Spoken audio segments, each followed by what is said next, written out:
Hello and welcome to Springleaf, the only podcast where an undercover cop shares his wire recordings with the public. The SW6 gang have joined forces with the SW5 gang, but my best buddy Clarke has been rumbled as an undercover cop. What is old Springleaf to do? He can start by paying his producer for the first 4 episodes. Mortified those payments haven't gone through, Adams. Save your excuses. I'm trying to start my own business here. I'll gladly erase every wire recording we've got and flush your precious podcast down the bog. No fucks given. Simple as. Do you need me to step out for a sec? I can come back when you're not talking wages and threatening each other. Aha! The voice of today's guest, Lolly Adefope. I'm hoping Lolly can offer her professional opinion on some character work coming up later in the show. I should, Coco. I love a bit of character work, and that's on full display in my new TV series, The Chocolatier. Ah, nuts. I forgot. You want to do promo, don't you? Why else would anyone do this? Bit early in the episode to go corporate, Lolly. How about we hold off until later? Putting off a lot today, aren't we? Paying your employees, promoting the chocolates, stop stalling and pony up, Pipsqueak.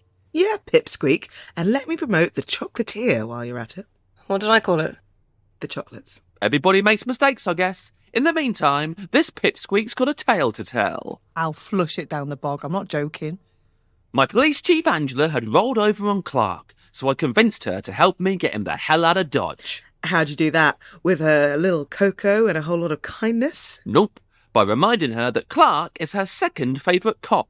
Tell Lolly how long it took Angela to guess who her first favourite cop was. We'll put it this way, she's no longer my first favourite police chief, Lolly. Who is? Rittenberger?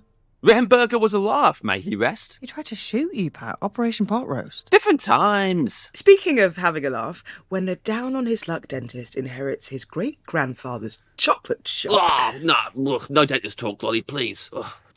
Dentists give me the heebie-jeebies. Honestly, it'll take 2 seconds to plug my show and then I can be out of your hair. I don't even have to stay once the promo's done. Hello? What are you reading? His intro for the next clip. He can't read and listen at the same time. Best course of action, let him do the seg, then as soon as he's done talking, hit him with our demands. Angela and I needed to talk to Clarke ASAP, so we waltzed up to old Lawrence and asked him for a cheeky little favour. Get your banking app up right now. Of course you can interrogate that filth. The more the merrier. But only because Angela's my first favourite member of the gang. Yes! Oh, come on. Let him know he's got 24 hours before he's brown bread. Light a fire under his knackers. Thank you, Janet, but I'll be giving him 48 hours. We'll get more info, since 48 is twice as much as 24. Oh, lovely maths. Finally got round to watching Sesame Street, have you? Only when I'm looking at you, you muppet. I'm actually really impressed we got this many episodes in before a gangster called someone a muppet. Anyway, congrats to Dennis Winters from Swansea, who had episode 5 around the 3.5 minute mark in the online sweepstake. You've won $5,000. Beg your fucking pardon? In that case, you can call me Big Bird, because I'm the muppet in charge. Pull the other one. Snuffleupagus was in charge of the Sesame Street lot. Big Bird was merely a figurehead. Ah, Snaffy looked knackered, lumbering around all slow, chatting bollocks. Remind you of anyone? Who do you think would win in a fight between a canary and a fucking mammoth, Janet? A canary the size of Michael Jordan with a beak like a fucking sword? Wait, allow me to explain something to you. I lead the SW6 gang. You lead the SW5 gang. You don't have to be Bugger Me Elmo to know what the larger number is. Why are you suddenly into maths, Rachel Riley? Don't fucking call me Rachel Riley. I am Nick Hewer, if anything. The boss. Call me Nick Hewer now. And if you're Nick Hewer, I'm Lord Sugar. No, that's a different TV programme. Stop moving the goalposts. We're just going to interrogate the filthy, rotten, scum-sucking pig now. Actually, I'll call you Jimmy Carr, because you're only fit to host the joke version. Plus, you've got his fucking hairline. Oh, you wagon. Reminder, this was in 2013, before Jimmy got a hair transplant, so the insult made sense. Well, if it isn't the Telltale 2. Now, Clarke, I've brought Angela along to smooth things over. Every war has casualties, Clarke. Take it on the chin. There's a good lad. Oh, sure thing. In the meantime, why don't you take this on the chin?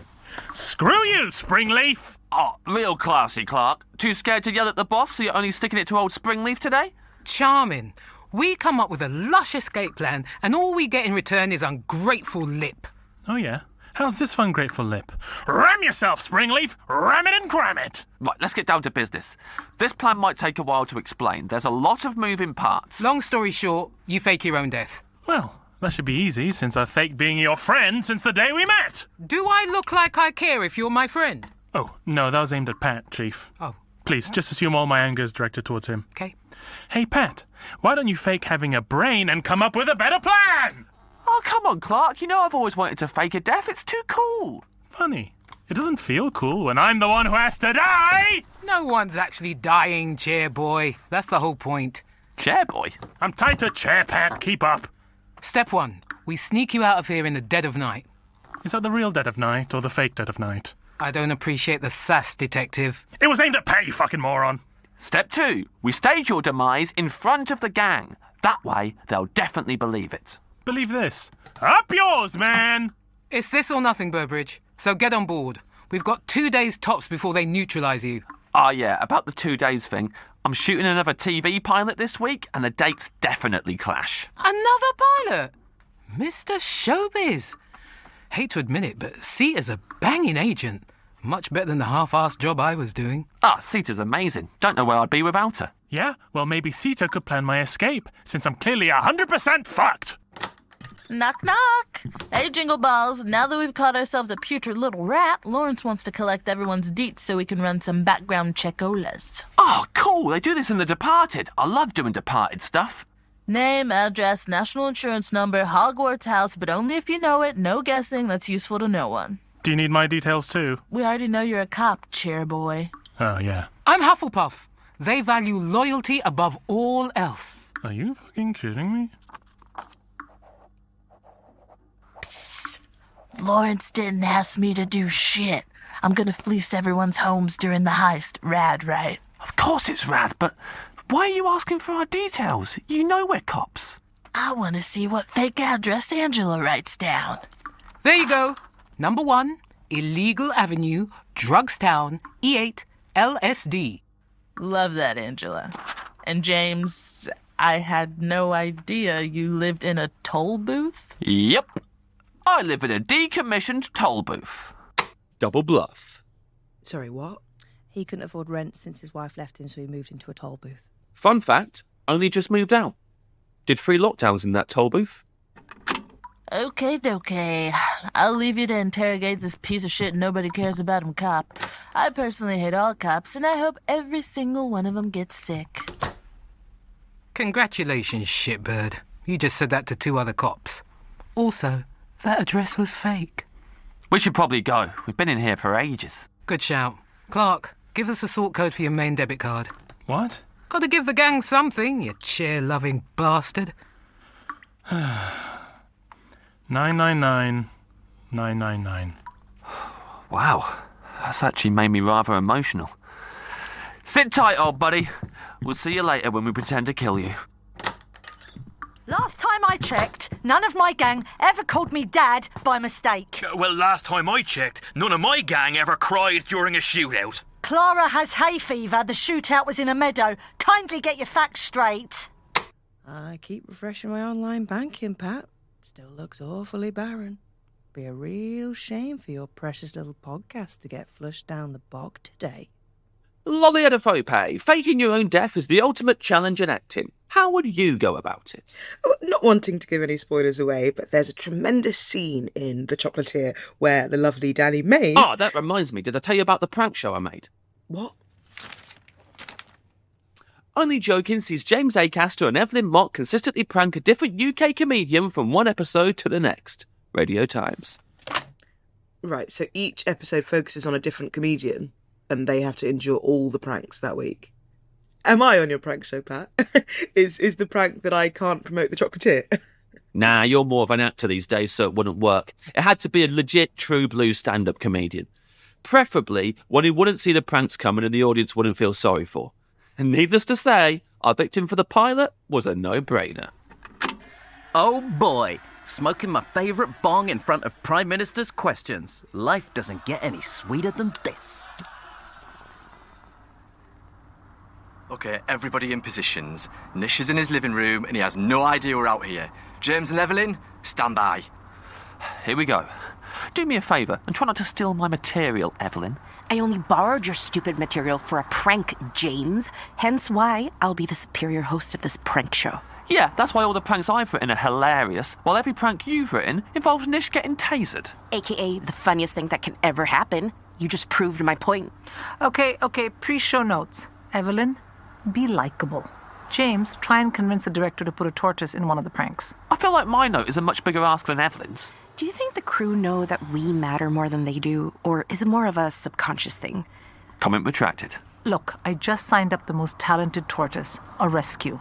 From what? Improv. And he'll end up right back there if he doesn't get his screen time. Quick question. How long has Nish lived on top of a hillock? I know, weird, right? I used to think it was silly, but now I live in a decommissioned toll booth, so this looks positively idyllic. Especially with the smoke coming out the chimney, which I'm just now realizing is weed smoke. Positions, please. Let's get ourselves a series. Lots of energy and action. Howdy, only jokers. We're outside chin-strokey comedian Nish Kumar's house to prank the living pubes off of him. That's right. Nish thinks he's ordered a pizza with all the trimmings, but we've intercepted the delivery guy and replaced him with a child. Let's see how Kumar handles this crazy turn of events. And cue the kid.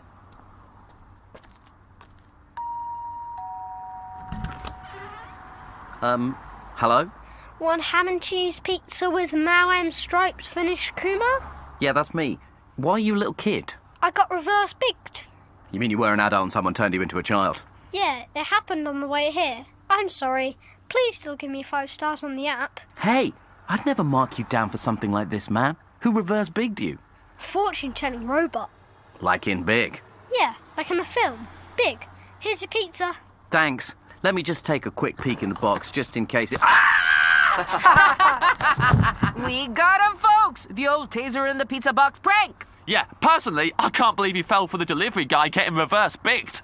Yeah, but mainly, the taser in the pizza box was the highlight. Yeah, but in all fairness, the chat with the kid gave us plenty of highlights and made up the bulk of the prank. Wasn't the punchline, though. And I believe he's about to open the box again to double-check if there's any pizza in there. Maybe it's behind the taser gun. It's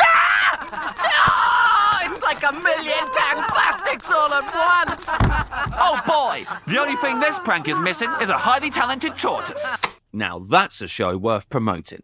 I played many different characters in these pranks, Lolly. Tell me, how well would you play the following? Drunk mortician. What? Revenge-obsessed cobbler. Was Nish okay? Postman with a stutter. Are you joking? You know I actually play a postman in The Chocolatier. Well, why is it not called The Postman, then? Because I'm not the main character. Tom Hollander plays the chocolatier. I'm his friend, the postman. Spider-Man's the chocolatier. No, not Spider-Man. Fucking hell, every single interview. You've somehow transferred me an IOU. I didn't even know that was possible. How'd you get that to show up on the app? Paid for an upgrade. Weren't cheap either. Hold on, I'm getting paid for this, right? You're here for promo. Yeah, you're here for promo.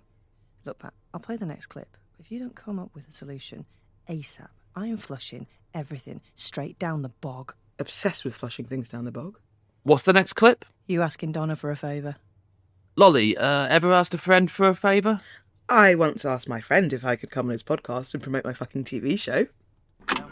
Donna, I need help freeing Clarke. Cram it in your cheeks till it squeaks, spring shits. I'm trying to calm 2 gangs at once here. Oh, yeah? How's that going? It ain't. Everybody's obsessed with the bacon they've captured, so heist plans are presently Disney on ice, which is super crud because... Okay, good point. What do you need? The address of one single gang member. We're faking Clarke's death, but we need a witness. You're faking... Hey, good for you. That's always been on your bucket list, right? Yes, it has. Things to do before Clarke fake dies. River Island have a mannequin that looks just like that guy. I double-taked walking past the window. Would it crumple convincingly if a piano was dropped on it? Yes, it would. Now, one little address coming right up. Let me see. Nope. No. No. No. No. No. No. No. And foie gras. This is Huey's address. Yeah. Can you believe he lives on Honeysuckle Way? Off-brand, but it makes me like him more. Can't you give me someone a little less vigilant? Like Reg. No offence, Reg. None taken. Nah. It's Huey or nothing. I'll help you, but I'll never help you. Now, if you'll excuse me, this roast dinner is getting cold. Was she about to eat a roast dinner that whole time? Yeah. I always ask people for favours when they're about to eat. They'll agree to anything. Yeah, he asked me to produce this podcast pre-Moussaka. I still don't understand how you intend to fake this man's death. We didn't know either. But then, something happened. And it gave us the eureka moment we so desperately desired. But before we hear that, Lolly, why don't you tell us about your new 6-part sitcom, The Chocolatier? The perfect moment. I always come through in the end, Adams. You just gotta have a little fun. Love, lies and Cocoa Puff pies, that's what lols are made of. When Bertie inherits his great-grandfather's chocolate shop, he bites off way more than he can chew. More chocolate, that is. Luckily, he has a ragtag posse of well-meaning ne'er-do-wells to help turn this sweet dream into a sweet real life, including a rather anxious postwoman who's always melting under pressure. I wonder who that could be. The Chocolatier. Every other Wednesday at midnight, only on Lump. Sounds absolutely shite. OK, only jokers, this is the big one. Pull this prank off and we're sure to get a series. James, any word on the tortoise? I suggested having him deliver Nish a pizza, but they said it was too similar to one of my previous ideas. Jeez, James, you suck. Hope you don't mess up my brilliant final prank. Your brilliant final prank where we tricked Nish into swallowing an active taser. Yeah, well, Brian checked the science, and it's totally safe. You just focus on hosting. Although I get the feeling I'll be the only host come the actual series. Mother of God. This is why I want to rep animals. Listen up. Neither of you are good at this, okay? The only reason you're here is because I'm a literal miracle worker. I had to convince the producers that being bad hosts was all part of the prank, and because you were so good at it, they should increase your fee, which they did, by the way, because they now believe you're geniuses. Do you understand what I'm saying to you? I convinced them that you were geniuses at being shit. So once you're done tasering this stoned satirist, both of you need to check your egos and sort your priorities out. You used to be friends, for Pete's sake. Here we go. The meatball sub is in position, wafting the scent towards his front door, and action. Hey there, only jokers! Shit genius Evelyn Mock here. Nish Kumar has had one hell of a week, from falling into a nest of tasers to being stung by bees with tiny, teeny tasers attached to their faces. But now he's about to experience the mother of all pranks. That's right. It's time for me to thank my agent very much for all her hard work, and for Nish to wrap his lips around... Actually, guys, I think we need to reconsider this. There's no way anyone can actually survive. Cue the doorbell. Ooh, free sub. It's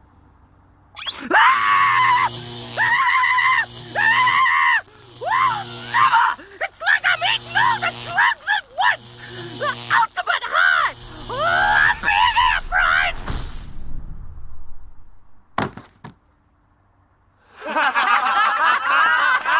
He actually swallowed it!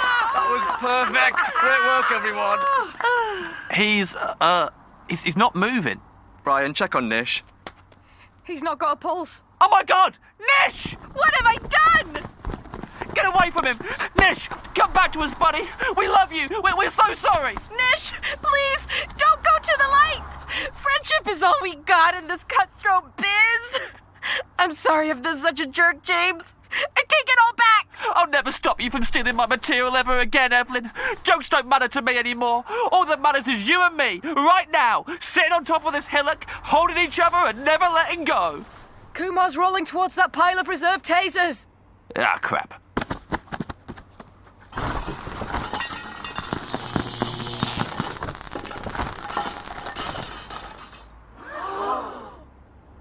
Oh, hey guys, what's up? I've had the craziest week. Let me spark up a fatty and I'll fill you in momentarily. Nish! Thank God! Oh, baby boy. You're okay. Lot of love for Kumar today. I ain't complaining. Hey, is that a tortoise? It looks mischievous.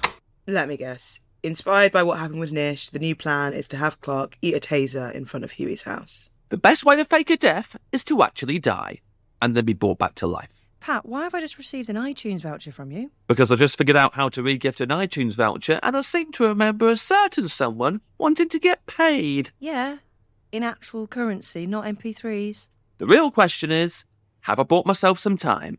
Yes, but only because I want to compare the physical version of Unknown Pleasures to the digital. Adams loves Martin Hannett. Hannett be thy name, our Father who art in Hannett. I don't know who he is. Probably because he didn't go around promoting himself on podcasts like a pathetic little sellout. Oh boy, I never pictured Huey living in a cul-de-sac. Showtime, Clarky. I've lubed up the taser with piccalilli so it goes down smooth. Oh, thank you so much, Pat. I can't wait to eat my delicious active taser. You stay this side of the road, Clarke, opposite Huey's house. I'll get in the bushes with the rest of the tasers. Angela will ring his doorbell. I'll say I found some drugs lying around and ask if he wants to sell them with me. Then Clarke shouts, "Yoo-hoo, Huey!" and swallows the taser. Then what? Huey runs over and checks my pulse, discovers I'm medically dead, which I genuinely will be. Clarke, I promise, as soon as he's back in his house, I'll jump right out of my bush and shock you with so much electricity, you'll live forever, buddy. I'd never ask you to do anything I haven't already done to another one of my best friends. Bored. Gonna ring the doorbell now. See you in a bit. Little bit of fun in this clip. Keep your ears peeled for Huey's rather unexpected custom doorbell.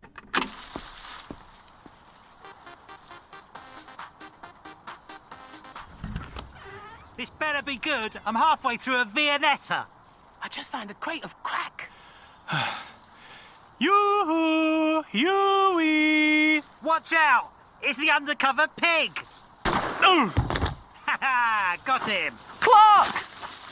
I'll save you, buddy. Not the tasers. Clear!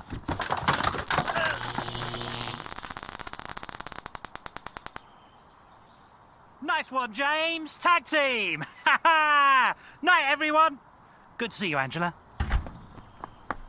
We need to get him to a hospital right now. The tasers. They didn't stop the bleeding. The good news is, Huey definitely thinks Clarke's dead. Hang on in there, Clarke. The Uber's 7 minutes away. You can do this. Wait. 8 minutes away. 10 minutes. Cancelled. Trying again. Hang in there, Clarke. Oh, that was rough to listen back to, man. Did Clarke survive? Oh, yeah. Although the procedure was touch and go. The surgeon said that due to the amount of volts I'd sent through Clarke's body, removing the bullet became like a literal game of operation. Did Clarke's nose light up whenever someone got zapped? Yes, it did. Wow. As always, Hannett's work remains unparalleled, even on a format unavailable in his lifetime. I'd actually put the digital version above the CD, which is an abomination of a medium, the donut of recorded sound. Lolly, anything else you'd like to promote? I'm doing a film about a talking starfish. In all good cinemas, I'm sure. Final verdict on the fake death, as an actor. Wasn't acting, got shot for real. Method acting? I have a great method acting story about the chocolatier, if you want to hear it. Don't know what that is, mate. All's well that ends well, folks. The gang would forever leave Clarke alone, and Angela and I had somehow ended up more popular than ever. Until next time, ta-ra. 3 cheers for Huey, James and Angela. Hip hip. Hooray! Hip hip. Hooray! Hip hip. Hooray! And 1 for good luck. Give it a rest, Clara. You've had your moment. Sorry. What can I say? Thanks to these 3 heroes, there is now one less filthy rozzer in the world. Too right. Rest in bacon, piggy! Yeah, so I'd like to raise a toast. Actually, I'd like to raise a toast. Thanks to these 3 heroes, there's 1 less filthy rozzer in the world. No, do one, Big Bird. Get your own toast if you want to make one. Don't steal mine. No stealing, Snuffy. Thought we were prepping for a heist. You do know Big Bird was just a bloke walking around in a mascot outfit, Janet, yeah? He had no business being on that show. He should have been shown the door. Whatever. Even Jim Henson hated Snuffy. Said he wished he'd gone extinct like the mammoths he was based on. Misquote Jim Henson again, and you will regret it, underling. Oh, now there's the Lawrence I used to know. Thought that darkness had been replaced by whatever passive soft bollocks bullshit you've been peddling for the last few years.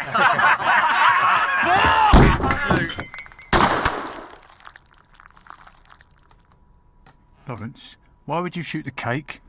I thought we were celebrating here. I don't give a flying fuck through a rolling donut about that cake.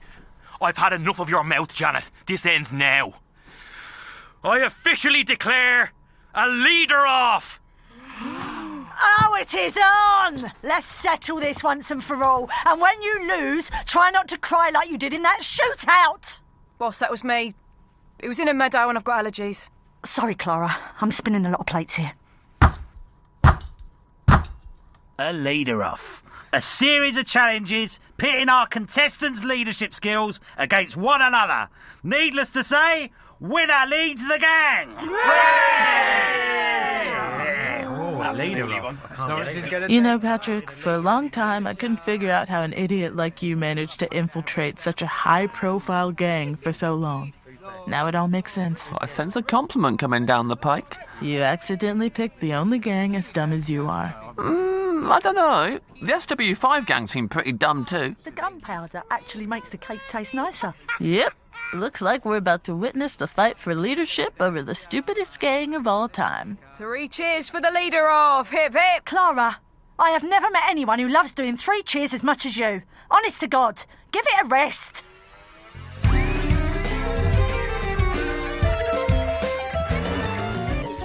Springleaf was written by and starred James Acaster. It featured the voices of Donald Gleeson, Evelyn Mock, Freya Parker, Kath Hughes, Keema Bob, Natalie Cassidy, Nathaniel Metcalf, Nish Kumar, Pat Cahill, Patrick Hamer, Phil Dunning, Phil Wang, Sharon D. Clarke, and Sindhu V. And our studio guest was Lolly Adefope. Extra jokes were by Alison Spittle, Celia A.B., Ken Cheng, Matthew Crosby, Rose Johnson, and Tucson Douglas. Massive thanks to everyone who backs the Kickstarter, including executive producers Brian F. Otting, Heather Peteroy, Janine Gesualdo, Mel Stacey, and Stephen Bailey. And also to Acast for having us as part of the Acast Creator Network. Original music is by Namdi, and sound design is by Charlie Brandon King.